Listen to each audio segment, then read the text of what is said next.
সেজদায় আমরা যত ছোট হই এর চেয়ে ছোট আর হওয়া যায় না। সেজদায় আমরা যতটা বিনয়ী হই একটা মানুষ এর চেয়ে বিনয়ী আর হতে পারে না। এই তো নামাজ শুরু করলাম, আল্লাহু আকবার, এরপর রুকুতে জাস্ট বো ডাউন আর হেড, মাথা একটু ঝুঁকালাম, আর সেজদায় একেবারে মাথাটারে মাটিতে মিলিয়ে দিলাম।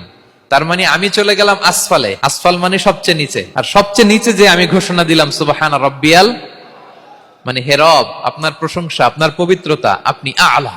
আল্লাহ, আমি আর নিজেকে এর চেয়ে তুচ্ছ করতে জানি না, এর চেয়ে ছোট আর করতে পারি না। আমি আমার নিজেকে উজাড় করে দিলাম, সবচেয়ে ছোট, তুচ্ছ, নগণ্য করে আপনার সামনে উপস্থাপন করে আমি ঘোষণা দিচ্ছি সুবহান রাব্বিয়াল আলা। পবিত্রতা সেই রবের যিনি আলা, সর্বোচ্চ। সুবহানাল্লাহ পড়েন।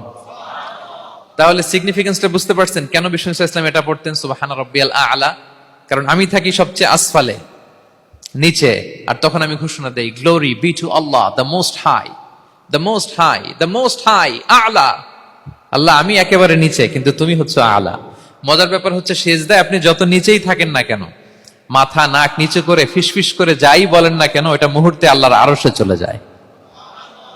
আপনি নিচু হবেন কিন্তু কথা চলে যাবে আল্লাহর আরশে। এজন্য বিষ্ণু ইসলাম বলতেন মান তাওয়াদা তারাফা, যে নিচু হয় আল্লাহ তারে টেনে উপরে উঠায়। আপনি সেজদা দেওয়া মানে কি? নিচু হওয়া, ছোট হওয়া। তো বিষ্ণু ইসলাম বলেছেন বেশি বেশি সেজদা দাও, তাহলে আপনার মর্যাদা সম্মান বাড়াই দিবে কে?